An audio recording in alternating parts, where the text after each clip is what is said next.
सभी बच्चे close your hand and join your hand. सबसे पहले बोलेंगे ओम सरस्वती नमो नमः। माँ सरस्वती नमो नमः। विद्यादायिनी नमो नमः। हंसवाहिनी नमो नमः।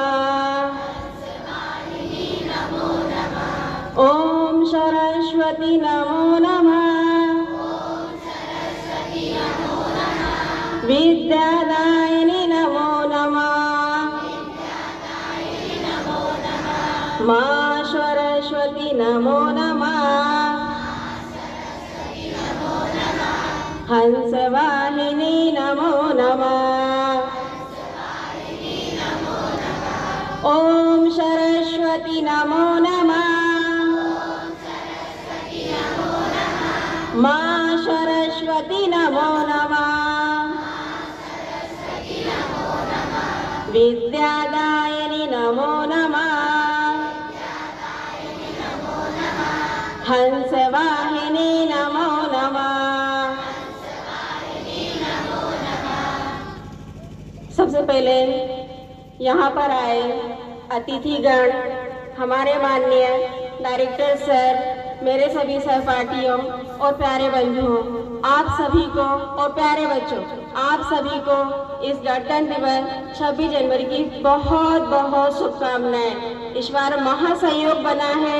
आज बसंत पंचमी और गणतंत्र दिवस का इस महासंयोग के दिन आप सभी को बहुत बहुत शुभकामनाएं। जैसा कि हम सभी जानते हैं, गणतंत्र दिवस हमारे लिए बहुत ही बलिदान का दिन है और इस दिन को याद रखना हमारे लिए नहीं, पूरे देशवासियों के लिए बहुत ही ज़्यादा जरूरी है। आज मैं सेना पे तैनात सभी सेनानियों को, पुलिस कर्मियों को, जो भी बंधु आज जिस ड्यूटी पे जिन्होंने जिस भी रूप में हमारा सहयोग करा है, उन सभी को तहे दिल से नमन करती हूँ और इतना सा कहना चाह रही हूँ कि एक छोटी सी प्रेरक कहानी के रूप में मैं बच्चों को इतना समझाना चाह रही हूँ। कई बार देखने में आता है कि बच्चे बहुत जल्दी बीच में हार मान जाते हैं। बच्चे ही नहीं, कभी कभी हम बड़े भी हिम्मत तोड़ देते हैं। हमारी हिम्मत कई बार लड़खड़ा जाती है। ऐसे में हमें समझ में नहीं आता कि किस गति से, किस स्पीड से और कितनी धैर्यता से हमें हमारे निर्णय लेना पड़ता है, पर हमें जरूरी हो जाता है इस कंडीशन में हमें निर्णय लेना। एक छोटी सी प्रेरक कहानी है कि तीन पत्थर गुरुजी के पास गए। गुरुजी से बोले, गुरुजी हमारे साइड का एक पत्थर बहुत बड़ा बन गया और मंदिर में पूजनीय होगा।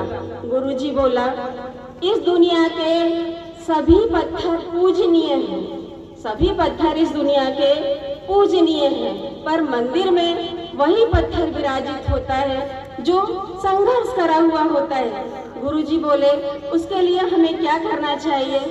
पत्थर बोले, आप जो भी कहेंगे गुरुजी, हम वो आपकी बात मानेंगे।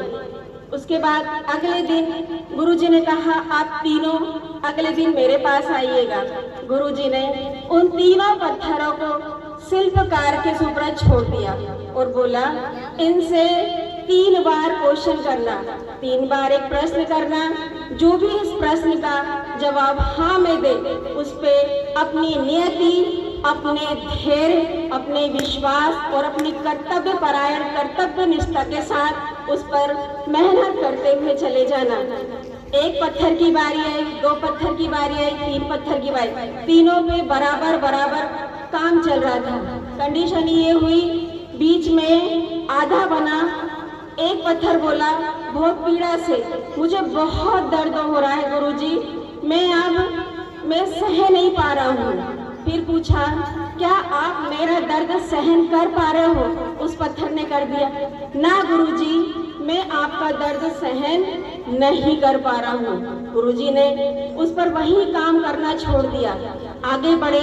जो 2 पत्थर की सहमति हाँ में गई, उन पर वो काम करते चले गए। जैसे जैसे उन्होंने काम करा, फिर तीसरा पत्थर, दूसरा पत्थर, आधा हुआ कंप्लीट और बोलने लगा, गुरुजी अब ये पीड़ा मुझसे सही नहीं जा रही। मेरा कमर तक काम हुआ है, मेरा चेहरा बन गया, मेरी कमर तक काम हो गया, लेकिन इसके नीचे की पीड़ा मेरे लिए असहनीय हो गई है। अब मैं ये दर्द सह नहीं पा रहा हूँ। आपके जो हथौड़े हैं वो मुझे बर्दाश्त नहीं हो रहे हैं। गुरुजी ने उस पर तुरंत काम करना बंद कर दिया। इसके बाद तीसरा पत्थर सहते हुए, लड़ते हुए, धैर्य बांधते हुए आगे बढ़ता चला गया। रोता रहा, आंखों से खून के आंसू गिरने लगे।